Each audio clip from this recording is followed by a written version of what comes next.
हम 5.2 का question number 18 देख रहे हैं। ठीक है, क्वेश्चन नंबर 18 में कहा गया है कि किसी एपी के चौथे और आठवें पदों का योग 24 है।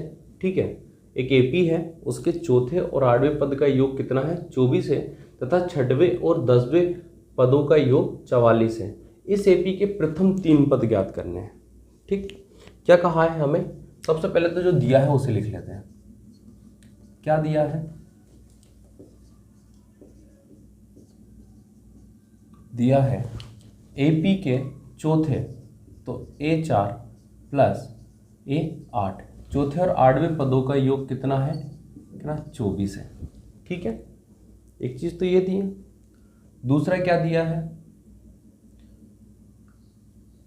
पहले इसको सॉल्व कर लो, दूसरे को बाद में कर लेंगे। ठीक है, या फिर इधर लिख लो। छठवें पद को हम A6 प्लस A10 बराबर कितना दिया है? 44। ये दो चीज हमें दी गई है। ठीक है, कोई दिक्कत तो नहीं। A4 को मैं क्या लिख सकता हूँ? A plus 3D।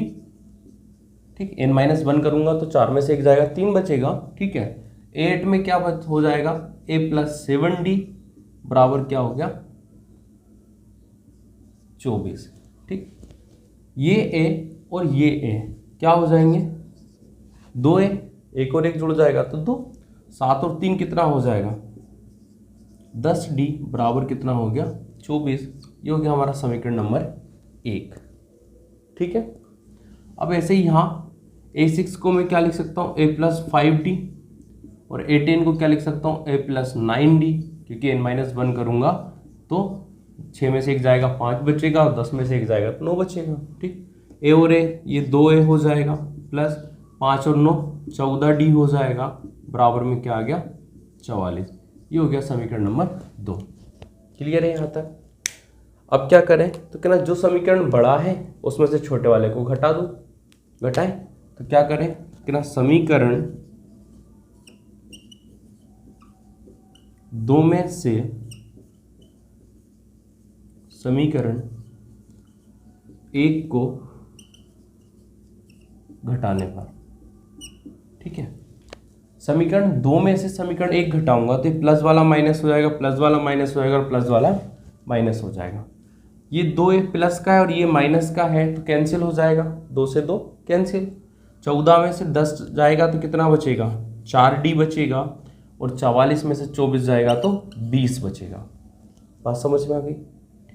हमें D का मान निकालना है, तो क्या करें? 20 के बटे में 4 चला जाएगा, और 20 को अगर मैं 4 से भाग दूंगा तो क्या आएगा? 5। मतलब D का मान कितना आ गया? 5 आ गया। ठीक, D का मान उठाकर हम किसी भी समीकरण में रख सकते हैं। रखें तो हम कहाँ रख रहे हैं D का मान? D का मान समीकरण 1 में रखने पर। रखें, समीकरण 1 क्या है?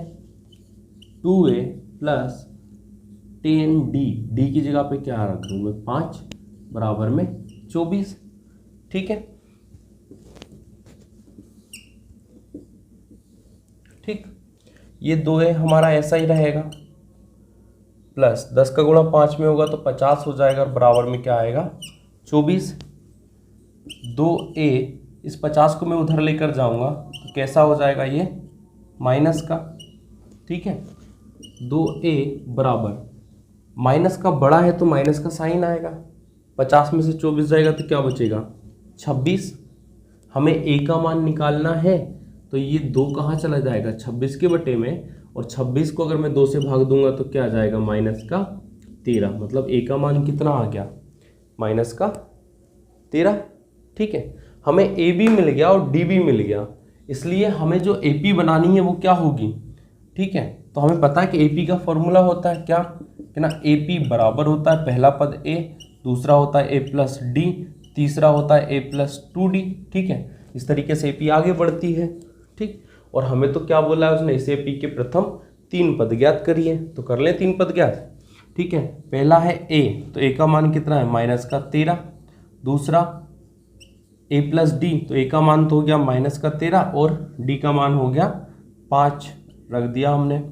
तीसरा A प्लस 2D, तो A का मान हो गया माइनस 13 प्लस डी का मान हो गया 5, रख दो। ठीक है, तो ये क्या हो जाएगा, ये तो माइनस का 13 ही रहेगा। माइनस का 13 बड़ा है प्लस के 5 से, तो माइनस का साइन आएगा और 13 में से 5 जाएगा तो 8 बचेगा। ठीक है, ये माइनस का 13 और ये 5 दूनी 10। ठीक,